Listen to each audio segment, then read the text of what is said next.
Yeah, I'm talking about the word yes, so I think I took the prompt a little too literally, but where I wanted to start is, it's such a simple word. We say yes and no all the time, but yes and no become the narrative of our lives, our major decisions, our minor decisions, what we have for breakfast, if we want to carpool, if we want to call in sick that day, if we go to university, if we want to go to Mars. All of these are dictated by yes and no. So what I thought about was, when we think about yes and no, what's the difference between yes and no? And really it came down to if, then. If I say no, then nothing happens. No becomes comfortable. No is safe. No is status quo. On the other hand, if then yes, yes becomes possibility. See, the difference between yes and no is the difference between impossible, no, and possible, yes. We tell our students, our children, we tell them they can be anything.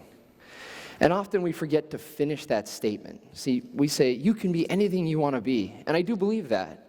But I believe we should tell them a little more. You can be anything. But the first thing you have to do is say yes.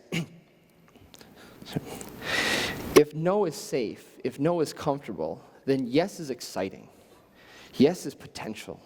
Yes is exhilarating, but it's also terrifying. It's scary. It's the opportunity to be great. But it's also the first step in the opportunity to fail. Most people will tell you one of the first big yeses they remember in their life is saying yes to going to college or university, but I feel like that's, in a lot of cases, that's not your yes. See, for me, that feeling felt a lot like Colin Hanks' character in the 2001 cinematic classic, Orange County, when he answered, because that's what you do after high school. I feel like that's where I went next. And I did it. I went, I got the piece of paper, I worked hard, I had a good time, I walked out of school, and what I didn't realize, because I had never been made to say yes before, was this time I started saying no. Now, my parents said, what are you going to do next? I said, I don't know. My mom said, do you want to go to grad school? I said, no.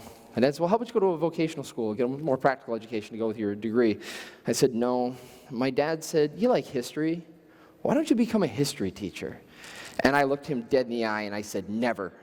Now, there's an irony to all of this, and I'm going to take a moment here because I think they're going to watch this at some point. One, Mom and Dad, I'm sorry. And two, you were right.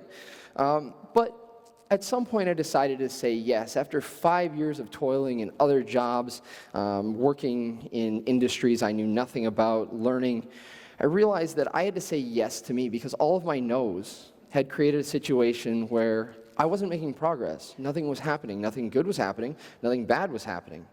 So I said yes. I decided my father was right and I should be a teacher.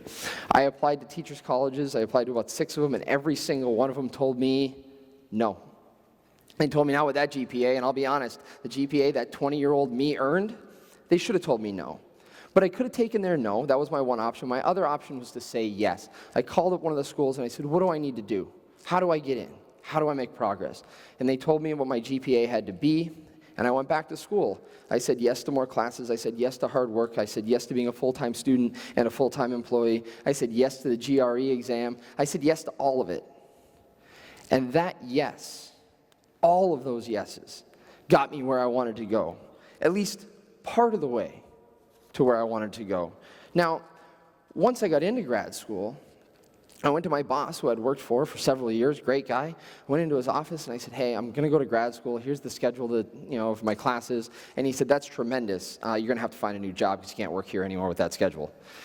Now, here's another opportunity to say no, because I had insurance, I had bills, I had rent to pay. I had a life at 28 years old that I was trying to finance. So I did what any self-respecting person would do. I went and I looked everywhere for a job, and I got the most glamorous job I could get. I became a janitor. Now, at that moment, everybody who's ever said they want to be a janitor, put your hand up. Not a lot? Okay. At that moment, I said yes. Why? Because I could go to work at 4:30 in the morning, I could be out by 12:30 in the afternoon, and I could be at my grad school class by 2 o'clock.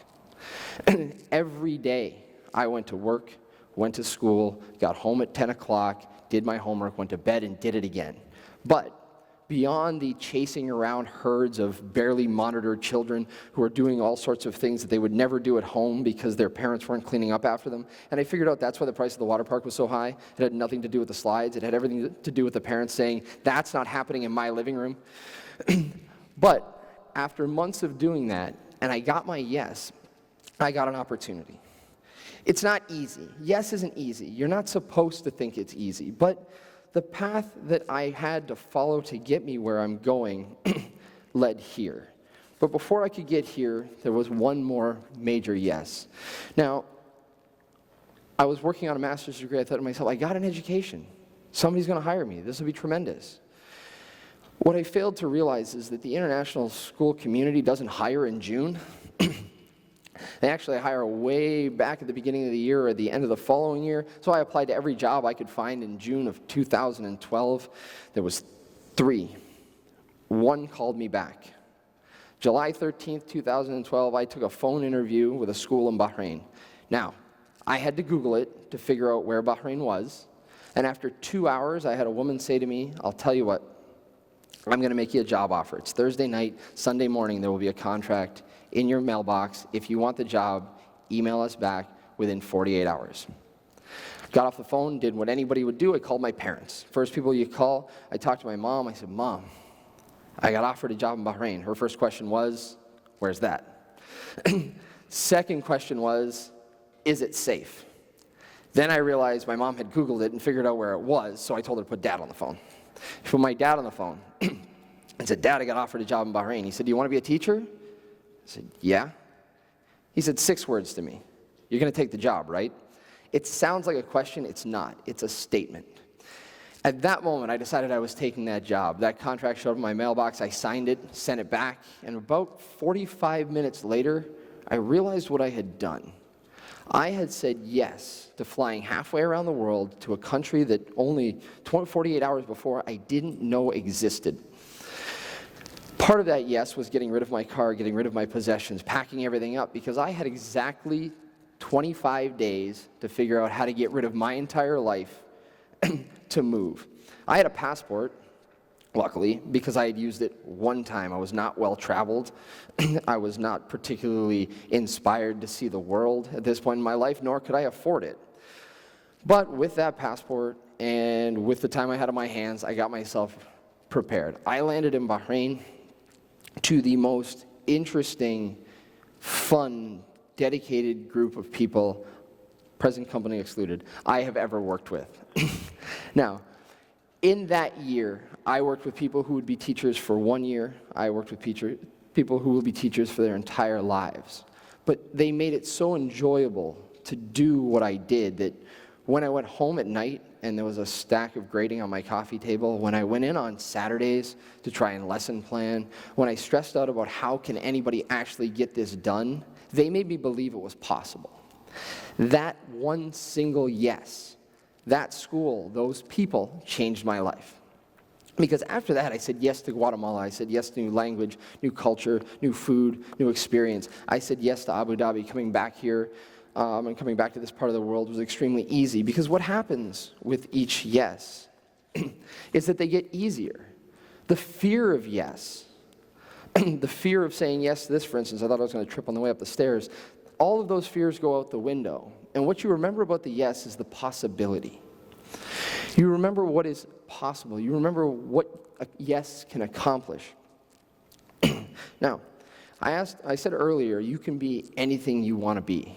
And I genuinely believe that. If you want to know what your future looks like, if you want to know what you'll be, if you want to control it, if you want to dictate it, if you want to do anything, the first thing you have to do is say yes.